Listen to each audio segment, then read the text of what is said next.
What's up, guys? Welcome back. We're about to start our new run. Just a minute. We will be watching all the cutscenes in full. So, just a heads up.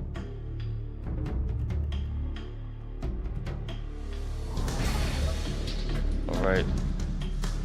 We're doing good. Sounds okay.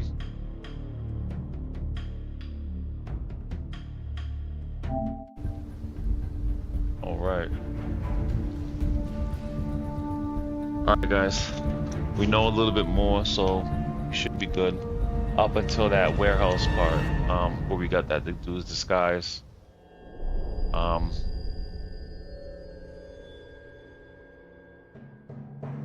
we go.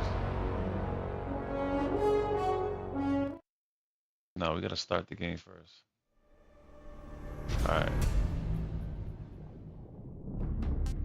Oh my gosh. New style. Yeah, normal's fine. Do all the tips. Yeah, sure. Oh, I'm testing out this other mic After that I the end have. of World War II, the world was split into two, East and West. This marked the beginning of the era called the Cold War.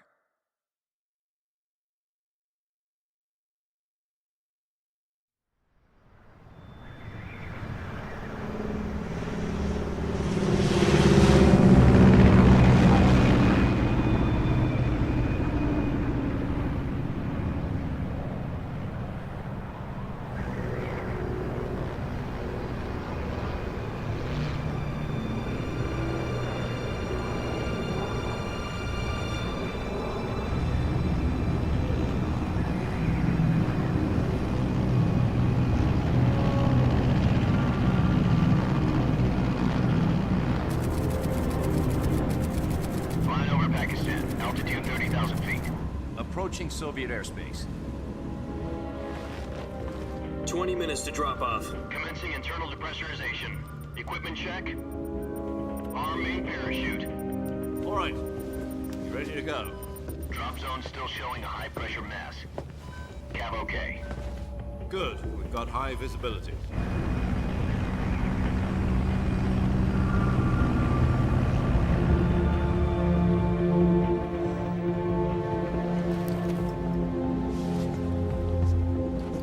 Put out that cigar.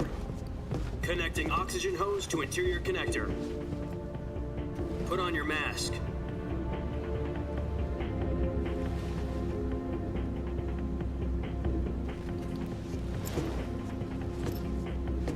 Does this panty waste know what he's doing?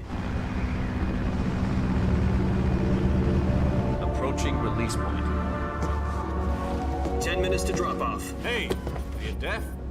He said put out the cigar and put on your mask.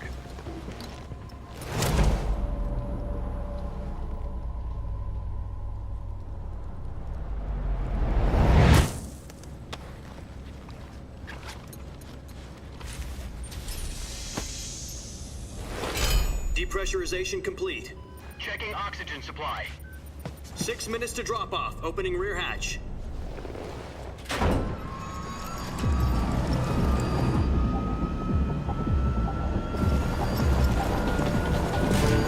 Sunrise.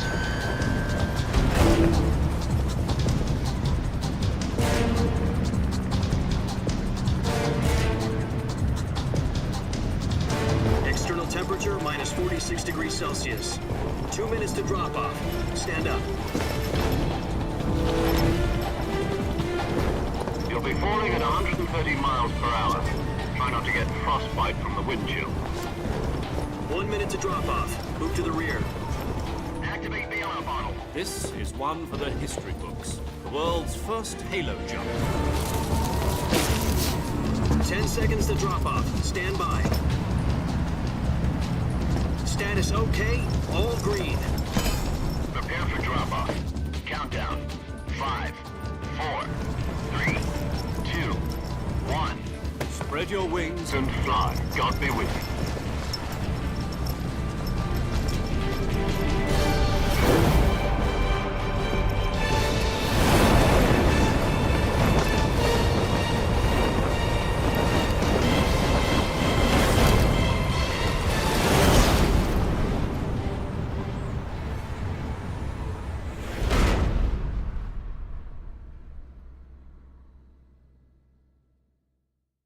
Jack, I've got some important news. The head of the CIA has finally given us the green light for the virtuous mission. Virtual mission?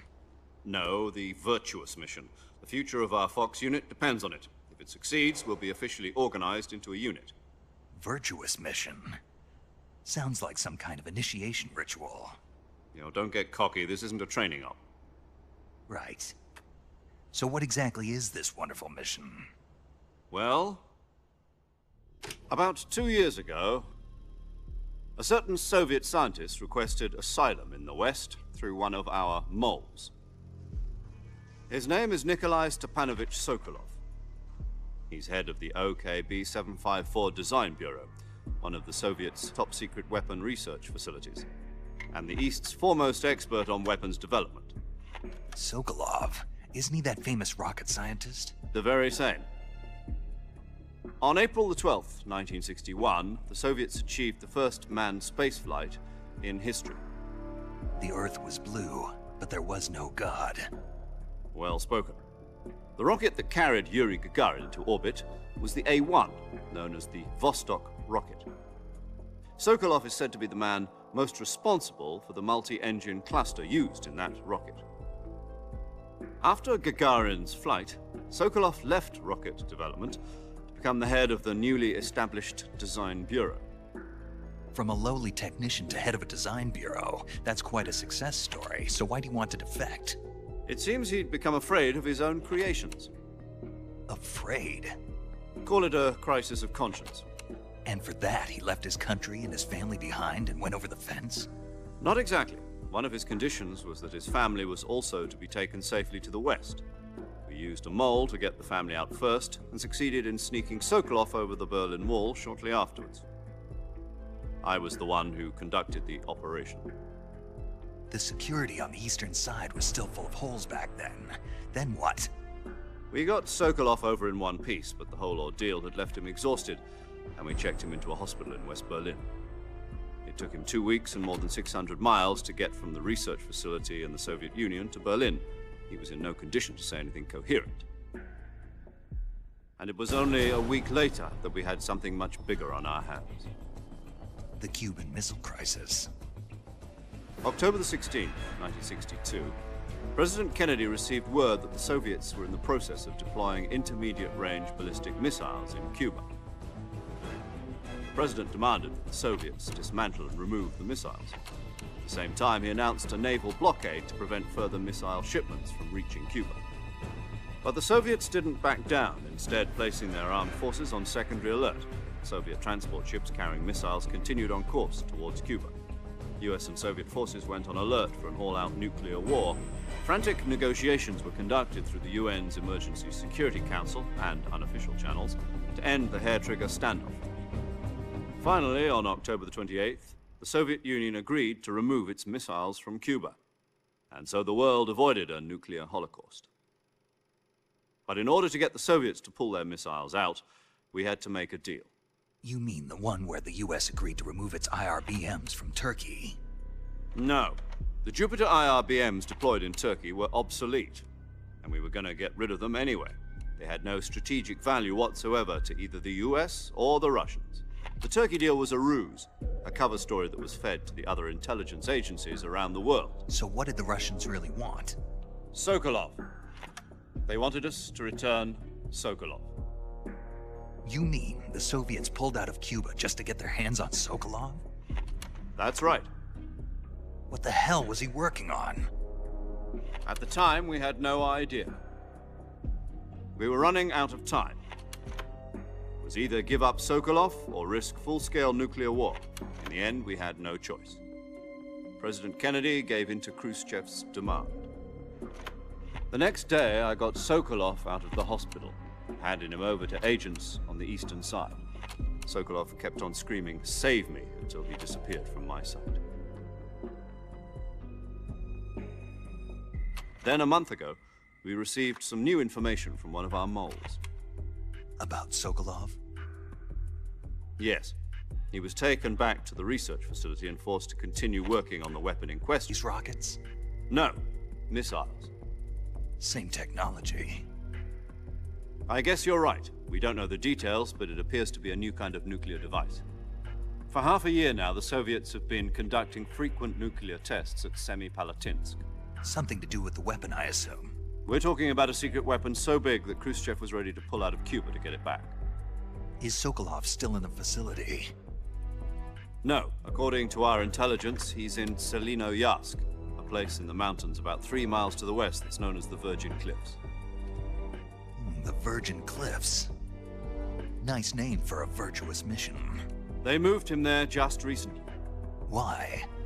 Apparently, they're conducting a field test of the weapon, but it's our best chance to get him back.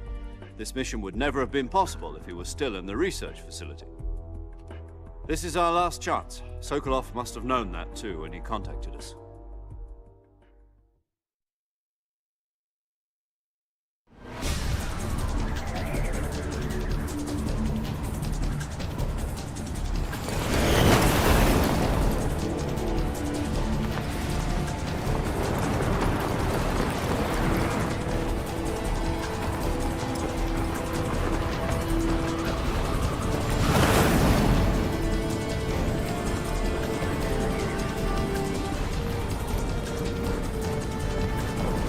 Listen up, Jack. Your mission is to infiltrate Selino-Yarsk in the Soviet mountains, ensure the safety of Sokolov, and bring him back to the west.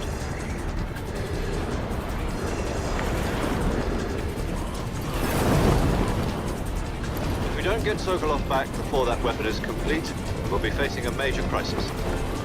The clock is ticking.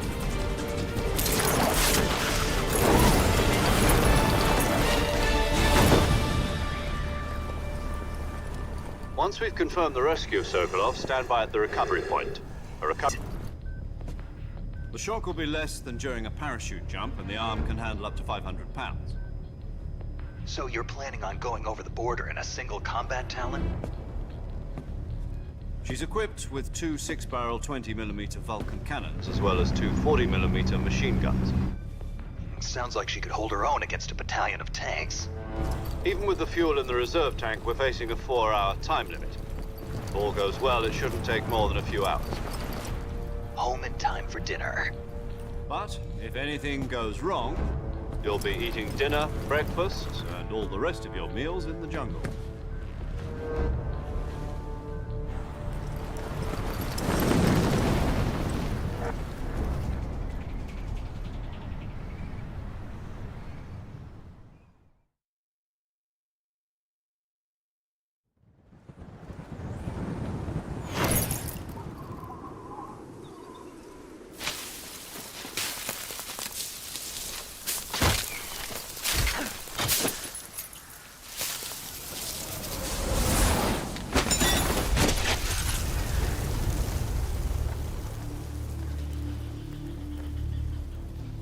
Alright, let's get back into it. Oh yeah, I was just gonna say I'm using a different mic.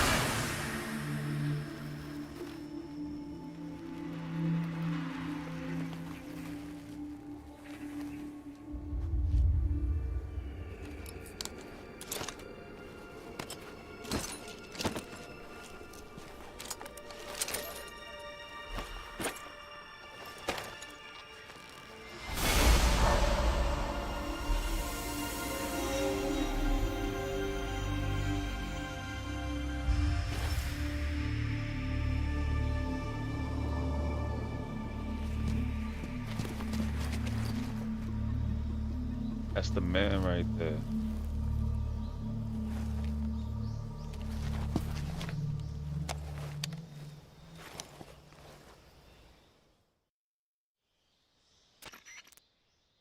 Do you copy? You're already in enemy territory, and somebody might be listening in. From here on out, we'll be using code names to refer to each other. Your code name for this mission will be Naked Snake. I'll be referring to you as Snake from now on. You're not to mention your real name. Snake? What, you don't like snakes? What do you mean? Well, you've eaten one before, haven't you?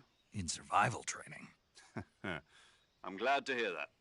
I don't know if I'd ever order one in a restaurant, but... Be careful, you might not have a choice. What about you, Major? What should I call you? Let's see. I'll be Tom. Call me Major Tom. This will be a sneaking mission. You must not be seen by the enemy. You must leave no trace of your presence. Is that clear? This kind of infiltration is the Fox unit's speciality. In other words, weapons and equipment are procured on site. That goes for food as well. You're completely naked, just as your name implies. Great. Now I see why you asked me if I like snakes. I suppose calling me Snake was your idea of a joke, too. No, there's a good reason for that. I'll tell you later when the time is right. Gotcha. Getting back to the subject, how exactly am I supposed to feed myself? You've been issued a knife and a tranquilizer gun. Use them to hunt for food. You'll also find some medical supplies in your backpack. Yeah, about the backpack. I lost it in a tree on the way down. I see. Well, you'd better go back and get it then. You know where it is? No problem. I can see it from here. It's stuck on a branch. To climb a tree, stand in front of a tree that's covered in ivy and press the action button. I'll be monitoring your progress over the radio. We can't risk violating Soviet airspace, but I'll be in the gunship. My frequency is 140.85. I'll give you a call if I need to talk to you. If you need to talk to me, use the send function. Okay, Snake, go get your backpack.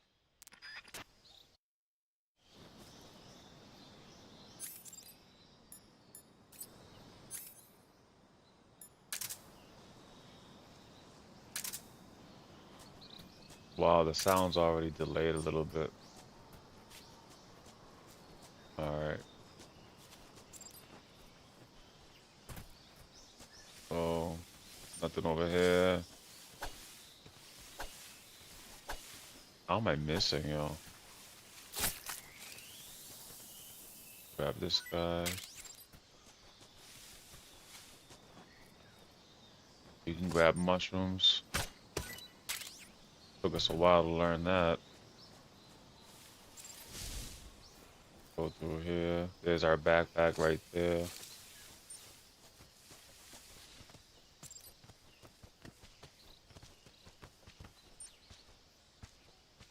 But yeah, I'm using my headset microphone because I keep moving and have the other microphone on a stand, so hopefully my voice isn't in and out, It's just steady throughout the whole thing.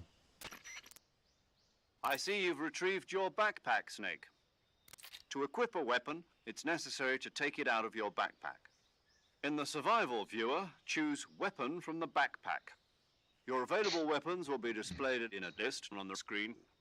From that list, choose the weapon you want to equip and press the Enter button. For other equipped items, just do the same thing from Item. Got it. Use the survival viewer backpack. Yep, that's right. Survival is fundamental to this mission. After you've been out in the field for a while, your stamina will start to Yeah, drop. I don't know why If your stamina gets too I don't low, know why the it will audio affect your keeps performance. You won't be falling able out to of shoot sync. accurately, for example, and your wounds won't heal as smoothly. Keep an eye on your stamina so you don't run out. To recover lost stamina, you can hunt for local flora and fauna. You can use either your tranquilizer gun or your knife to hunt. My only weapon is a Mark 22 Hush Puppy tranquilizer gun? That's right. It's been fitted with its own suppressor. However, the suppressor will deteriorate every time you fire. Once its durability reaches 0, the noise suppression effect will be gone. So don't get too trigger happy with it. The suppressor's durability is shown in the icon. Any weapons and equipment beyond what you're carrying now, you'll have to find as you go. I have to find my own weapons and equipment? Whose crazy idea was this anyway? Solo covert actions are standard Fox operating procedure. You can't leave any traces of your presence. No weapons, equipment, footprints, sweat, or bodily wastes. The same goes for bullets and cartridges, too. Your presence in enemy territory is already a violation of international conventions of warfare. There aren't supposed to be any American soldiers in Russia. It could spark an international incident. You can't let anyone see you. You can't let the enemy know you're there. This is a stealth mission. You're a ghost, Snake, in every sense of the word. And there'll be no rescue if you're captured. The military and US government will deny any involvement in the affair. Then I'll just have to take care of myself, huh? I'm afraid so. You've been given a fake death pill for that purpose. SIS guidelines stipulate that soldiers on covert ops like this one be issued a potassium cyanide capsule. Tape it to your body so you can take it when you need to. How generous of you. Use it if you're taken prisoner by the enemy. It'll send you into a state of false death for a short time. Fooling them into thinking that I'm really dead.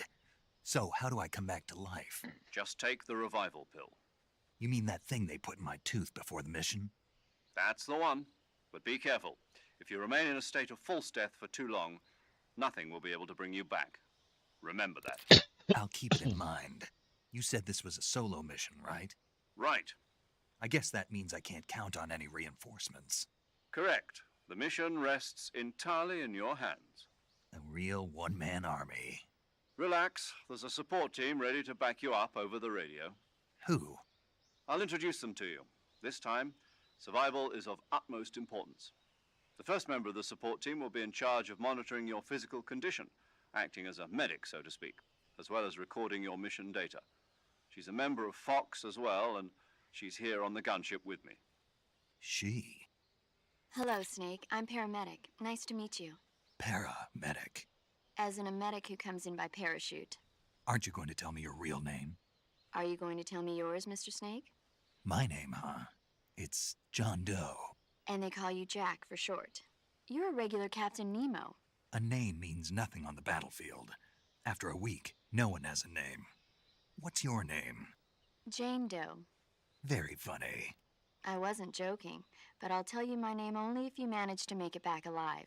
My frequency is 145.73. She's also in charge of recording your mission data. Whenever you want to save, send a message over the reserved save frequency, 140.96. So saving lets me record my mission data. That's right. It also records the state of your health. Good to know. There's one more person I want to introduce you to, Snake. Huh? Speaking of snakes, you remember the boss, don't you? A legendary soldier and your mentor. Actually, it was the boss that got the DCI's authorization in the first place. She's going to be serving as Fox's mission advisor. The boss is? She also helped me plan this mission. She and I were at SAS together. Jack, is that you? How many years has it been? Boss? That's right. It's me. Oh. Talk to me. Let me hear your voice. It's been 5 years, 72 days, and 18 hours. You've lost weight. You can tell just by the sound of my voice. Of course I can. I know all about you. Really? Well, I don't know anything about you. What's that supposed to mean? Why'd you disappear on me all of a sudden? I was on a top secret mission. You didn't need me anymore. But there were still so many things I wanted you to teach me. No, I taught you everything you needed to know about fighting techniques. I taught you all I could. The rest you needed to learn on your own. Techniques, sure. But what about how to think like a soldier? How to think like a soldier? I can't teach you that. A soldier needs to be strong in spirit, body, and technique. And the only thing you can learn from someone else is technique. In fact, technique doesn't even matter. What's most important is spirit. Spirit and body are like two sides of a single coin. They're the same thing. I can't teach you how to think. You'll just have to figure it out for yourself. Listen to me, Jack. Just because soldiers are on the same side right now doesn't mean they always will be. Having personal feelings about your comrades is one of the worst sins you can commit. Politics determine who you face on the battlefield. And politics are a living thing. They change along with the times. Yesterday's good might be tomorrow's evil. Is that why you abandoned me? No, it had nothing to do with you. I already told you, Jack. I was on a top secret mission. A soldier has to follow whatever orders he's given. It's not his place to question why. But you're looking for a reason to fight. You're a natural-born fighter, but you're not quite a soldier. A soldier is a political tool, nothing more. That's doubly true if he's a career soldier. Right and wrong have no place in his mission. He has no enemies and no friends. Only the mission. You follow the orders you're given. That's what being a soldier is. I do whatever I have to get the job done. I don't think about politics. That's not the same thing. Sooner or later, your conscience is going to bother you. In the end, you have to choose whether you're going to live as a soldier or just another man with a gun. There's a saying in the Orient, loyalty to the end. Do you know what it means? Being patriotic. It means devoting yourself to your country. I follow the president and the top brass. I'm ready to die for them if necessary. The president and the top brass won't be there forever. Once their terms are up, others will take their place. I follow the will of the leader, no matter who's in charge. People aren't the ones who dictate the missions. Then who does? The times. People's values change over time, and so do the leaders of a country. So there's no such thing as an enemy in absolute terms. The enemies we fight are only enemies in relative terms, constantly changing with the times. As long as we have loyalty to the end, there's no point in believing in anything, even in those we love. And that's the way a soldier's supposed to think? The only thing we can believe in with absolute certainty is the mission, Jack. All right, but do me a favor. What is it? Call me Snake. Snake. Oh, right. Your codename is Snake. It suits you well. That's right. The legendary unit that the boss put together during World War II was a snake. The Cobra unit, a group of heroes that brought the war to an end and saved the world. As long as you've got a legendary hero backing you up, you'll be fine. Isn't that right, Snake? Yeah, I can't think of anyone else I'd rather have with me. Oh, and one more thing, boss. Yes? It's good to hear your voice again. Same here. After all, who knows if either of us will make it out alive? Snake, you were always best at urban warfare and infiltrating buildings. But this is the jungle. Survival is going to be key. Those CQC techniques I taught you are sure to come in handy. CQC? Close quarters combat, huh? I've been in the Green Berets for the past few years. I'm probably pretty rusty. Not to worry. I'll be here to help you remember. After all, this is your first actual survival mission. I'll be supporting you over the radio. Where are you, boss? Next to the Major? The boss is communicating with us by radio from aboard a Permit-class submarine in the Arctic Ocean. My frequency is 141.80. Call me if you need my advice on battle techniques. Gotcha. Your mission is to retrieve Dr. Sokolov. Dr. Sokolov is being held in an abandoned factory located to the north of your current position. Avoid heavy combat and don't let anyone see you. Don't forget that this is a stealth mission. Snake, try to remember some of the basics of CQC.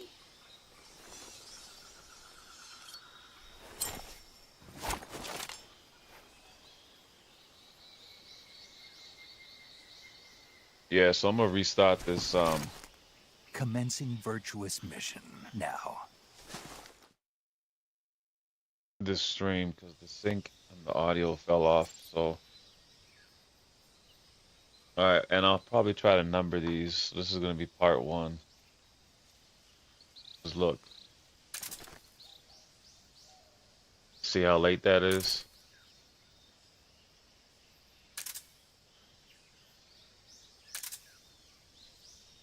Yeah, it's like a 3-second delay or something.